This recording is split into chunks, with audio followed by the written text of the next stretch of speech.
Cette histoire commence sur une côte battue par le vent, dans un coin de Bretagne que les cartes touristiques oublient souvent. On y trouve un village serré autour d'un petit port, une falaise abrupte et au sommet une grande bâtisse vide que les habitants appellent encore Sainte-Cécile. Longtemps cette maison a été un pensionnat de jeunes filles, puis un sanatorium pendant un hiver de maladie et de peur. Au jour, oui, ses fenêtres sont noires, ses volets claquent parfois sans que personne ne les touche et la rumeur dit que certaines nuits, on y entend un violon des enfants. C'est cette rumeur que Camille a décidé de transformer en vidéo. Elle aurait pu choisir un autre lieu, une autre légende, mais Sainte-Cécile portait un nom familier, un nom que sa famille murmurait sans jamais s'y attarder. Ce soir, là, loin de la mer, dans un petit appartement parisien, Camille fixait l'écran de son ordinateur avec une intensité presque fiévreuse. On tient enfin quelque chose de différent, Victor, pas juste une énième usine abandonnée. Tu es sûr que ce N est pas trop loin pour une seule nuit de tournage?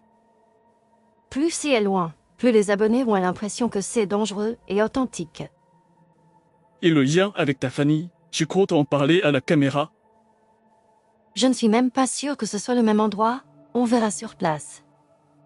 Camille minimisait ce lien, mais depuis l'enfance elle avait entendu ce nom dans des disputes étouffées, quand les adultes croyaient qu'elle ne prenait pas garde.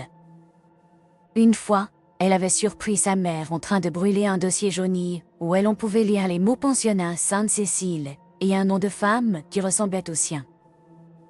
Ce nom la suivait comme une ombre, à moitié cachée, à moitié visible dans les reflets de vieilles photos de famille. Ce soir-là, elle avait ouvert une carte et tracé d'un geste ferme la route vers la côte bretonne. On part demain matin, on arrive avant la nuit, on tourne jusqu'à l'aube et on rentre avec un bon jet, comme ils disent. Et si on ne rentre pas avec autre chose que du vent dans les micros? Alors on montrera le vent, les commentaires, elles s'occuperont du reste. Elle plaisantait, mais quelque chose dans son regard restait grave, comme si la décision de partir dépassait la simple recherche de vie et de likes. Le lendemain, la voiture filait sur l'autoroute, les immeubles laissaient place aux champs, puis les champs aux terres plus rases, hérissées de rochers et de lait. Il fait de plus en plus sombre, tu as vu LR? Pour une vidéo de fantômes, c'est plutôt bon signe, non? Ils laissèrent derrière eux les grandes routes, longèrent des villages aux volets clos, traversèrent des bandes de brouillard qui semblaient sortir du sol lui-même. Enfin, ils aperçurent le village, serré autour d'une petite église et d'un port où les bateaux se balançaient, silhouette sombre sur l'eau grise. Au-dessus, sur la falaise, la masse de Sainte-Cécile se détachait, énorme rectangle noir contre un ciel déjà presque nocturne. Je crois que c'est là-haut. Tu vois la charpente qui dépasse. C'est parfait, on dirait presque un décor de film. La mer envoyait son grondement régulier jusqu'au centre du village, où un café encore éclairé offrait un refuge aux voyageurs et aux habitués. Camille poussa la porte, suivie de Victor qui portait une partie du matériel dans un sac trop lourd.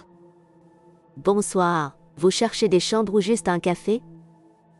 Juste un café, merci, avec quelque chose de chaud, on vient de loin. Et peut-être un renseignement, si vous avez le temps. La patronne posa les tasses sur le comptoir, observa un instant leur sac, leur trépied et la housse qui contenait la caméra principale. Vous êtes des gens de la télévision? Pas vraiment, plutôt de YouTube, on fait des vidéos sur les lieux abandonnés. Alors vous êtes venu pour la maison là-haut. Le silence tomba sur les quelques clients qui étaient là. Un homme au béret leva à peine les yeux, mais l'air sembla soudain plus lourd. On nous a parlé d'un ancien pensionnat. Sainte-Cécile, on voulait filmer à l'endroit. Sainte-Cécile ne veut plus être filmée, mademoiselle. La voix venait d'un coin, sombre près de la fenêtre, où un vieil homme regardait la falaise à travers la vitre. Il tourna lentement la tête vers eux et Camille sentit une impression étrange, comme si cet homme l'attendait. Vous la connaissez, cette maison? Je la garde depuis longtemps, même quand les gens ont décidé qu'elle n'existait plus. On ne veut pas faire de mal, juste montrer l'endroit, raconter son histoire. L'histoire ne vous appartient pas et elle ne m'appartient pas non plus. Le vieil homme se leva avec difficulté, sortit de sa poche un petit carnet relié de cuir et une clé rongée de rouille attachée à un bout de ficelle. Si vous montez, prenez ça, et surtout lisez avant de parler. Qu'est-ce que c'est un journal? Les derniers mots d'une jeune femme qui a cru bien faire et qui a porté son silence comme une maladie. Camille tendit la main et sentit sous ses doigts le cuir sec, le métal froid, la trace des années entières passées dans l'obscurité. Quand vous serez là-haut, écoutez bien, et si vous entendez le violon, ne coupez pas le son. Vous ne voulez pas nous en dire plus? Les mots sont là-dedans, pas dans ma bouche, je suis déjà resté trop longtemps à les garder. Il s'assit de nouveau, tourné vers la fenêtre, comme s'il avait déjà disparu de leur attention et de leur temps. Camille glissa le carnet dans son sac, accrocha la clé à l'une des sangles, et but une gorgée de café qui lui brûla la gorge sans la réchauffer. On va y aller avant qu'il fasse complètement nuit. Merci pour tout. Faites attention à vous, ce n'est pas un lieu pour les jeux. Ce n'est pas un jeu, c'est du travail. La patronne ne répondit pas, mais Camille vit ses doigts se signer brièvement au moment où la porte se referma derrière eux. La route vers la falaise était étroite, bordée de murets de pierre et de champs déjà sombres. Le vent s'y engouffrait comme dans un couloir. La voiture peinait dans la montée, les phares découvraient la masse de la maison, de plus en plus proche, de plus en plus imposante. On dirait qu'elle penche vers la mer, tu ne trouves pas? On dirait surtout qu'elle nous regarde arriver. Sainte-Cécile leur apparut enfin en entier, grande carcasse, rectangulaire aux fenêtres vides, avec une petite chapelle adossée et un clocher sans cloche. Victor coupa le moteur, le silence de la nuit se referma sur eux, seulement troublé par le grondement de la mer en contrebas. Bon, on fait le tour rapide, on repère, puis on installe le matériel. Commence à sortir la caméra, je veux filmer l'arrivée, c'est toujours ce qui donne le ton. Elle prit son téléphone pour capter quelques plans, la maison se détachait en contre-jour, dessin noir sur un ciel encore un peu bleu au bord de l'horizon. Salut tout le monde, ce soir on vous emmène sur la côte bretonne, dans un lieu dont même mes habitants ont peur de prononcer le nom. Sa voix sonnait claire, décidée, habituée au jeu du direct, mais son autre main serrait malgré elle la lanière du sac qui contenait le carnet. Le cuir était craquelé, les bords des pages jaunies, une odeur de poussière et de cire montait dès qu'elle l'ouvrait. On ne sait pas encore qui a écrit ces pages, une religieuse peut-être, ou une élève plus âgée, on va le découvrir en même temps que vous. Elle tourna la première page avec précaution, des lignes serrées, écrites à l'encre brune, se succédèrent sous ses yeux. C'est signé Claire Le Goff, c'est le même nom que sur certains papiers de ma famille. Elle venait de l'avouer à voix haute, pour la première fois, à un public de milliers de personnes, et à elle-même. Gilles écrit ces lignes pour que Dieu se souvienne mieux que moi de ce que j'ai et vu ici, à Sainte-Cécile, pendant l'hiver où la maladie est entrée par la porte et ne l'a plus quittée. Sa voix adopta un ton plus posé, presque recueilli, tandis qu'il lisait la première phrase du journal. Gilles écrit ces lignes pour que Dieu se souvienne mieux que moi de ce que j'ai et vu ici, à Sainte-Cécile, pendant l'hiver où la maladie est entrée par la porte et ne l'a plus quittée. Une seconde, Camille eut-elle l'impression que les mots ne sortaient plus seulement de sa bouche, mais d'une autre voix qui se servait de la sienne. Les parents nous ont confié leur fille avec des larmes et des prières. Ils ont laissé ici ce qu'ils avaient de plus précieux, en espérant que les murs et les psaumes les protègent. Les parents nous ont confié leur fille avec des larmes et des prières. Ils ont laissé ici ce qu'ils avaient de plus précieux, en espérant que les murs et les psaumes les protègent. Victor bougea légèrement la caméra, zoomant sur le visage de Camille, puis sur le carnet, puis sur le dortoir vide derrière elle. Sur l'écran, elle les Japanese lettres défilaient. Certains se moquaient, d'autres demandaient des détails. Quelques-uns écrivaient qu'ils voyaient déjà quelque chose bouger au fond de la pièce. Un courant d'air se leva soudain, venu de nulle part, faisant vibrer les petits rideaux crasseux qui pendaient encore à une fenêtre condamnée. Tu as senti ce souffle? On aurait dit que quelqu'un a ouvert une porte au bout du couloir. Continue de filmer, ça ne peut pas mieux tomber. Camille poursuivit sa lecture, plongeant plus avant dans la saison de fièvre que sœur Claire décrivait avec des mots choisis, mais tremblants. La fièvre a pris d'abord une enfant, puis une autre. La tour remplissait les couloirs plus sûrement que les champs, et la cloche sonnait de plus en plus souvent pour les messes des malades. Les médecins ne savaient pas nommer ce mal, alors ils lui ont donné des chiffres et des statistiques, mais les filles donnaient des prénoms aux disparus et posaient des rubans sur les oreillers vides. Les mots dessinaient des scènes que la lumière des lampes rendait presque visibles, les lits de fer remplis de corps frémissants, les sauts des hauts, les prières murmurées, les mains jointes devant des yeux brillants de fièvre. Au milieu de tout cela, il y avait une enfant que la fièvre, elle, n'a pas touchée, une enfant qui, elle, n'entendait pas nos cantiques ni nos cris, mais qui entendait autre chose que nous ne percevions pas. Elle s'appelait Élise, elle ne parlait presque pas, mais quand elle posait son violon sous son menton, il semblait que la maison retenait son souffle pour elle écouter.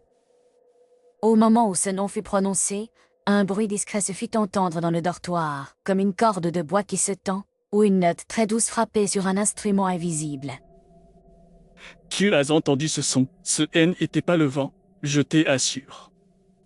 Oui, je l'ai entendu. Garde tout ça. On vérifiera sur la piste son. Sur le chat, plusieurs personnes écrivirent presque en même temps qu'elles avaient entendu un violon au moment exact où le nom d'Ellie avait été lu. Camille avala sa salive, et l'inexplicable entrait dans le cadre, avec la même évidence que le lit rouillé et le carnet usé. Élise ne parlait pas avec la bouche, mais avec son archet. Elle comprenait des choses que les autres ne voyaient pas. Elle regardait souvent la mer pendant des heures, comme si quelqu'un l'y attendait. Élise ne parlait pas avec la bouche, mais avec son archet. Elle comprenait des choses que les autres ne voyaient pas. Elle regardait souvent la mer pendant des heures, comme si quelqu'un l'y attendait. Et l'image de la petite fille sourde jouant du violon, dans un couloir glacé, se superposa dans l'esprit de Camille à la silhouette rayée sur la photographie de classe. Elle sentit à nouveau le bord de la photo contre ses doigts, même si la feuille était bien rangée dans son sac. On devrait faire un plan dans la chapelle avec le journal, non? Ça donnerait un autre point de vue. Tu as raison, on va déplacer le matériel. On garde le livre, et on vous emmène tout dans la chapelle. Elle se leva du lit, garda le carnet serré contre sa poitrine. Victor prit la caméra et le trépied. Les faisceaux de lumière découpèrent des morceaux de couloir devant eux. La chapelle de Sainte-Cécile était plus petite que Camille l'avait imaginé, mais l'acoustique y était profonde, la moindre parole semblait y prendre un relief particulier. Au fond, un grand crucifix dominait un autel de bois, à côté se dressait un miroir, encadré d'or terni, suffisamment grand pour refléter tout le chœur. On va te placer près de l'autel, comme ça on verra aussi ton reflet dans le miroir, ça peut donner des choses étranges. Tu comptes sur des reflets ou sur des fantômes derrière moi? Je compte sur ce que la maison voudra bien nous donner. Camille se posta à l'aile droite qui l'indiquait, regarda un instant son reflet dans le miroir, pâle, les traits tirés par la fatigue et par une excitation qu'elle ne reconnaissait pas tout à fait. Pendant une fraction de seconde, elle crut voir derrière elle une silhouette en habit sombre, les mains jointes, mais quand elle se retourna, il n'y avait que le mur nu. Elle inspira profondément et rouvrit le carnet à une nouvelle page. La mère Augustine dit que la maladie est une épreuve envoyée pour épurer nos âmes, mais je vois surtout la peur dans les yeux des enfants qui se demandent qui sera la prochaine. Certains parents murmurent que Dieu nous punit parce que nous avons accepté ici des filles qui ne sont pas comme les autres, des filles venues de loin, des filles dont les oreilles ne s'ouvrent pas à la parole. À ces mots, une fine pellicule de buée apparut sur la surface du miroir derrière Camille, alors que l'air de la chapelle était glacé. Victor zooma sur la glace, et l'image trembla légèrement, puis se stabilisa, on voyait nettement la buée qui se densifiait par endroits. Des traces apparurent, comme si un doigt invisible dessinait sur la surface humide, formant lettre après lettre un mot encore indistinct. On dirait qu'il y a quelque chose qui est écrit, tu vois ça sur ton retour. Oui, je le vois, mais je ne distingue pas ce que ça dit. Sur le chat, les hypothèses affluaient. Certains voyaient un prénom, d'autres un appel à l'aide. D'autres encore disaient que ce N était qu'une illusion de plus. Camille sentit son cœur battre plus vite. Chaque battement résonnait dans sa poitrine comme un tambour éloigné. Parfois, la nuit, je crois entendre le pas des filles qui ne sont plus là. Leur lit reste vide, mais leurs chaussures semblent bouger, et j'y entends les larchettes d'Élise comme un fil tendu entre ici et ailleurs. Parfois, la nuit, je crois entendre le pas des filles qui ne sont plus là, leur lit reste vide, mais leurs chaussures semblent bouger, et j'y entends les larchettes d'Élise comme un fil tendu entre ici et ailleurs. Les mots de Claire, lus par Camille, résonnaient dans la chapelle comme une confession qu'on aurait trop attendue. La buée sur le miroir se mit à se dissiper doucement. Le mot « haine » était plus qu'une trace à moitié lisible, comme un message intercepté. On va perdre le réseau si on reste ici. La connexion est déjà instable. On devrait tenter un plan dans LL fermé. Celle où il y avait le dortoir spécial, c'est bien ce qui est écrit plus loin dans le journal. Elle feuilleta rapidement quelques pages, tomba sur une mention d'une chambre isolée dans la partie la plus haute de la maison, là où le vent frappait les murs sans relâche. On nous a dit de mettre Ellie à part, pour protéger les autres. On a dit que c'était une précaution, un sacrifice nécessaire. On a dit beaucoup de choses pour ne pas prononcer le mot peur. La gorge de Camille se serra sur ce mot, sacrifice, qui luttait avec des autres dans sa mémoire, des fragments de conversation des adultes qu'elle croyait oublier. Ils quittèrent la chapelle, gravirent un escalier plus étroit, arrivèrent à une porte fermée par une serrure ancienne qui montrait encore des traces de peinture blanche. C'est sûrement là, et c'est la clé. Camille sortit la clé rouillée de sa poche, la présenta à la serrure, le métal résista un instant, puis céda dans un grincement qui sembla beaucoup trop fort pour un simple mécanisme. La porte S ouvrit sur un couloir plus court, au bout duquel une petite chambre donnait l'impression d'avoir été murée par l'oubli plus que par le bois. À l'intérieur, un seul lit de fer, un crucifix au mur, et dans un coin un petit coffret posé sur une chaise bancale. On lui a dit que c'était pour la protéger, qu'elle devait rester là pour que la maladie ne la touche pas, mais c'est la solitude qui a gratté sa porte plus fort que la fièvre. On lui a dit que c'était pour la protéger, qu'elle devait rester là pour que la maladie ne la touche pas, mais c'est la solitude qui a gratté sa porte plus fort que la fièvre. Camille posa le carnet sur le lit. Elle s'approcha du coffret. Le bois était gonflé par l'humidité, mais le couvercle s'ouvrit malgré tout. À l'intérieur, un petit violon dormait encore. Ses cordes ternies, son bois légèrement fondu, comme si le temps elle avait usé à force de silence. On dirait qu'il attend qu'on le prenne. C'est fou qu'il soit encore là après tout ce temps. Je ne vais pas y toucher, pas cette fois. Elle sentit pourtant une impulsion étrange, comme si ses doigts reconnaissaient la forme du manche alors qu'elle n'avait jamais appris à jouer d'un instrument à cordes. Elle referma le coffret avec précaution, reprit le carnet, tourna les pages jusqu'au passage où Claire décrivait la dernière nuit d'Élise dans cette chambre. Je lui ai promis que je reviendrais avant la cloche de minuit. J'y ai posé ma main sur la sienne et j'y ai promis de ne pas laisser la porte fermée sur elle toute la nuit. Mais la cloche a sonné pour une autre fille qui tombait malade. La mère Augustine m'a ordonné de rester avec les vivantes. Elle disait que Dieu choisirait lui-même celle qu'il rappellerait. Je suis restée dans le dortoir commun. J'ai entendu le vent hurler dans le couloir du haut. J'ai entendu peut-être des coups contre la porte, ou peut-être était-ce juste mon cœur. La respiration de Camille se faisait plus courte à mesure que les phrases se succédaient. Elle sentait la chambre se resserrer autour d'elle. Le matin, la chambre était silencieuse. On a dit que la mère avait pris ce qu'elle voulait, on a dit que c'était un signe, on a dit beaucoup de choses pour ne pas regarder vers le bas. Sous ces mots, une autre image s'imposait, celle d'un sous-sol qu'on ne mentionnait nulle part, d'une profondeur sous la maison où la mère ne pouvait pas entrer, mais où elle en pouvait descendre. Tu as vu qu'il y avait une mention du cellier, juste après. Ça doit être au sous-sol.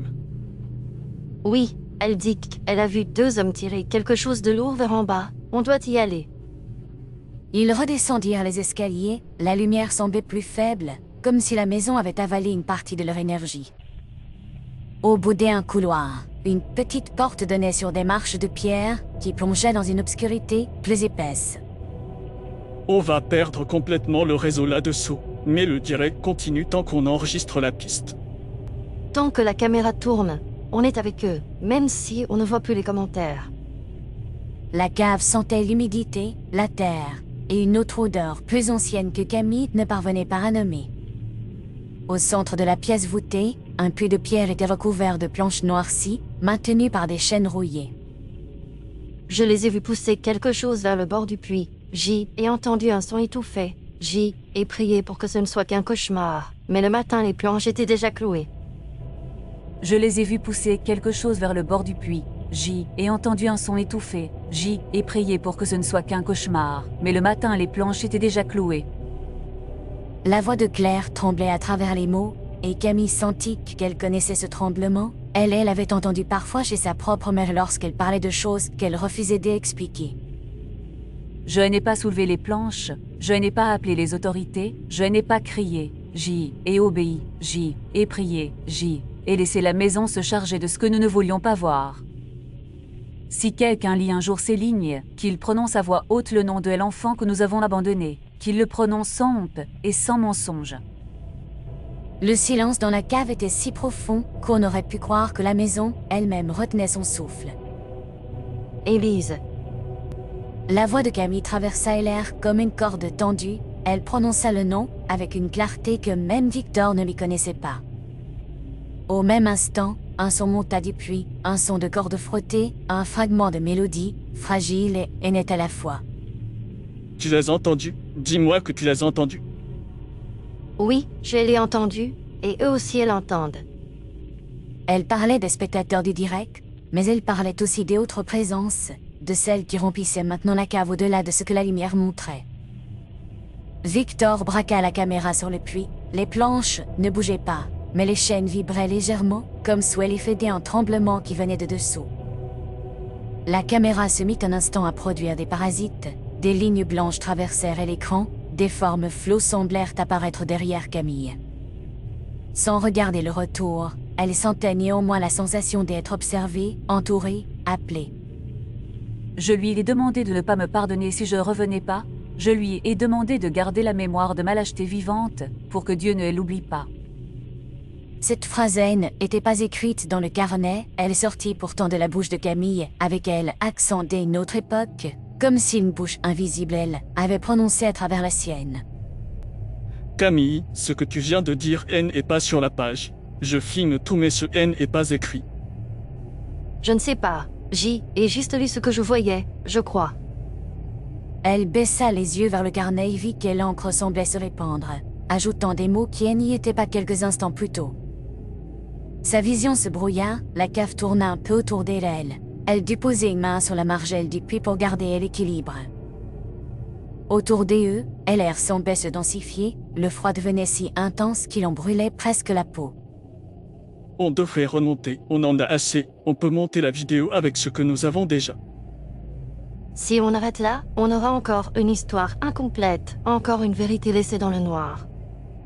Cette phrase ne visait pas seulement la maison, elle visait aussi ce que Camille savait de sa propre famille, de ce dossier brûlé, de ce nom rayé dans la photographie. Elle se redressa, sentit ses jambes trembler, mais sa voix se raffermit. Ce soir, je choisis de ne plus détourner le regard, même si la maison me demande un prix. Elle ne savait pas à qui elle s'adressait exactement, à Élise, à Claire, aux spectateurs, à elle-même, mais chaque mot semblait peser comme une pierre. La caméra enregistrait encore, le direct continuait dans le vide numérique, même si la connexion avec la surface était probablement déjà coupée. Victor posa une main sur l'épaule de Camille, le contact était réel, chaud, vivant, mais sa voix tremblait. Ce lieu n'a pas besoin de nous pour exister, on peut partir, on n'est pas obligé de tout montrer. C'est toi qui veux des preuves en images, c'est toi qui dis toujours que sans vidéo personne ne croit. Je ne veux pas que ce soit le dernier truc qu'on filme. Le violon se remit à jouer, plus fort, la mélodie était simple, presque une berceuse, mais quelque chose en elle donnait envie de pleurer plutôt que de dormir. Dans ce son, Camille entendait une solitude si profonde qu'elle aurait pu remplir toute la cave de nuit. Elle posa le carnet sur la margelle. Ses doigts glissèrent vers le bord, touchèrent une fente entre deux planches. Une impulsion la traversa, un mélange de culpabilité et de refus. Elle voulait soulever ses planches, mais une autre partie d'elle savait qu'elle ne supporterait pas ce qu'elle pourrait découvrir. Le choix se présenta autrement. plus brutalement, par l'intermédiaire de la caméra qui filmait toujours, de la petite lumière rouge qui clignotait comme un cœur artificiel. Elle imaginait déjà les montages, les extraits, les commentaires, les millions de vues, et au milieu de cela une enfant enfermée une deuxième fois dans des pixels. Le violon semblait se briser sur cette vision, comme si quelqu'un derrière les planches refusait d'être encore une fois transformé en spectacle. Sans réfléchir plus longtemps, Camille saisit la caméra entre les mains de Victor, arracha la carte mémoire, sentit le plastique craquer sous la force de son geste. Tu es folle, qu'est-ce que tu fais? On n'a rien sauvegardé. On n'a pas le droit de garder ça comme un trophée, pas cette fois. Dans un même mouvement, elle jeta la carte vers l'ouverture du puits. On entendit un petit bruit sec en bas, comme si elle avait heurté quelque chose de dur. Le violon cessa net, laissant dans l'air une vibration qui mit du temps à mourir. Une voix très douce, à peine audible, sembla alors frôler à l'oreille de Camille, une voix d'enfant déformée par l'eau et le temps. Cette voix ne prononça qu'un mot qui ressemblait à merci. Tu viens d'effacer des heures de travail. Tu te rends compte de ce que tu as fait. Peut-être que c'est la seule chose vraiment juste que j'y ai faite ce soir. Ils restèrent un moment immobiles, comme suspendus, puis le froid commença à se retirer lentement, la cave sembla respirer plus normalement. Victor serra la caméra vite contre lui, comme un objet soudain fragile et inutile. On remonte. Je veux sortir d'ici avant le jour. Je ne veux pas voir ce que cette maison ressemble au matin. D'accord, on remonte. Ils gravirent les marches dans un silence inhabituel. Pour eux, les planchers craquaient moins, les murs paraissaient moins serrés. Arrivée dans le hall, Camille jeta un dernier regard vers l'escalier qui menait au petit dortoir d'Élise. Elle sentit quelque chose comme un adieu glisser derrière elle. Dehors, la nuit commençait à pâlir du côté de la mer. Une ligne plus claire se dessinait à l'horizon, annonçant le matin. Le vent avait changé, il portait moins de sel, moins de menaces, mais un reste de tristesse demeurait. Ils rejoignirent la voiture, Victor lança le moteur sans un mot, la maison s'éloigna dans le rétroviseur, silhouette noire sur un ciel qui se décolorait. Aucun des deux ne regarda son téléphone pendant le trajet de retour, il ne voulait pas voir si le dirait avait laissé des traces ou non. Plus tard, Camille découvrirait que la vidéo en direct n'avait pas été sauvegardée sur la plateforme.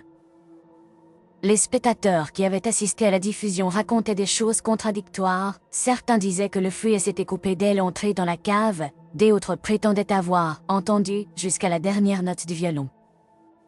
Quelques-uns affirmaient avoir vu des messages étranges apparaître dans le chat, des lignes de texte répétées, des phrases écrites dans une langue qu'ils ne reconnaissaient pas. Mais lorsqu'on leur demandait des preuves, des captures, des enregistrements, tout ce qu'ils avaient semblait corrompu, brouillé, illisible. Camille, elle, se souvenait surtout du silence après la dernière note, du mot articulé dans ce silence et du poids soulevé de ses épaules depuis qu'elle avait laissé tomber la carte. Victor ne partageait pas ce soulagement, ou plutôt il avait cessé de le partager. Il avait quitté la chaîne quelques jours plus tard, prétextant d'autres projets, mais au fond d'elle, Camille savait que c'était la maison qui les avait séparés. Elle se retrouvait seule à l'écran, face à un public qui demandait des explications, des images, des preuves, et à une famille qui ne pouvait plus se taire.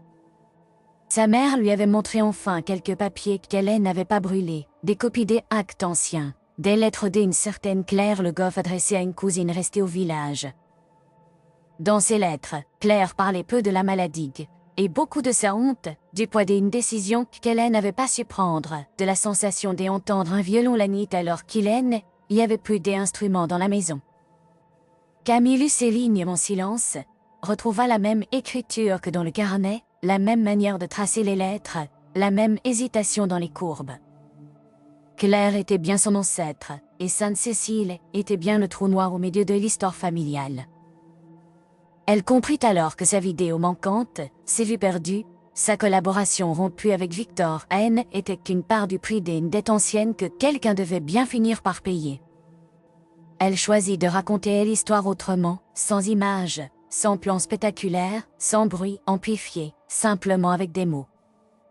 Ce sont ces mots que vous entendez maintenant, Ces phrases qui relient votre présent à cette nuit sur la falaise et à cet hiver de maladie et de silence. Vous n'avez pas vu la maison, vous n'avez pas vu la cave, vous n'avez pas vu le miroir, ni la buée, ni les lettres tracées, mais vous avez marché avec Camille et Victor dans ces couloirs, au moins par la pensée.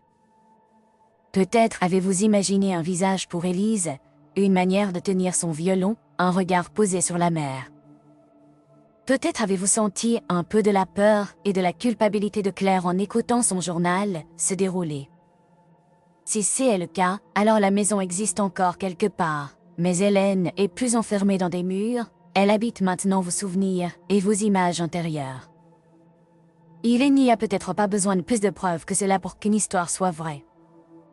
Ce qui compte, ce n'est pas de savoir si les chaînes ont vraiment tremblé ou si une carte mémoire a vraiment disparu dans un puits, ce qui compte, c'est ce que vous ressentez en y pensant. Peut-être que ce sentiment vous accompagnera lorsque vous entendrez un instrument au loin, ou lorsque vous verrez une vieille bâtisse au sommet d'une colline. Peut-être ne regarderez-vous plus tout à fait de la même façon les lieux que le temps voudrait effacer. Et peut-être penserez-vous à toutes ces histoires, qu'elles en étouffent par honte ou par peur, alors qu'elles ne demandent qu'à être racontées avec respect. Merci d'être resté avec nous jusqu'à la fin de cette histoire, merci d'y avoir prêté votre attention et votre imagination à Sainte-Cécile, à Claire, à Élie et à Camille. Si ce récit vous a touché, et n'oubliez pas de laisser un pouce levé sous la vidéo, cela aide beaucoup la chaîne à continuer à vous proposer d'autres histoires de fantômes. Vous pouvez aussi vous abonner et activer la cloche pour ne manquer aucun prochain épisode, surtout si vous aimez vous laisser hanter doucement par des voix venues d'ailleurs. Nous serions très reconnaissants si vous preniez un instant pour écrire un commentaire, pour nous dire ce que vous avez ressenti, ce qui vous a le plus marqué ou les questions qui vous restent. Si vous souhaitez soutenir davantage le projet, vous pouvez faire un don en suivant le code QR en barre à droite de cette vidéo ou le lien dans la description. Chaque geste nous aide à continuer ces voyages dans l'invisible. Dans la description, vous trouverez aussi des liens vers des autres séries très différentes de celle-ci, avec des autres atmosphères, des autres voix, des autres secrets à découvrir. Nous espérons que vous irez les explorer lorsque cette histoire aura fini de résonner en vous. Pour ce soir, refermons doucement la porte de Sainte-Cécile, laissons le violon se taire et la mer reprendre ses murmures au pied de la falaise. Merci encore d'avoir été avec nous, prenez soin de vous dans la nuit, et revenez écouter la prochaine histoire de fantômes sur cette chaîne. À très bientôt pour un nouveau voyage de l'autre côté du miroir.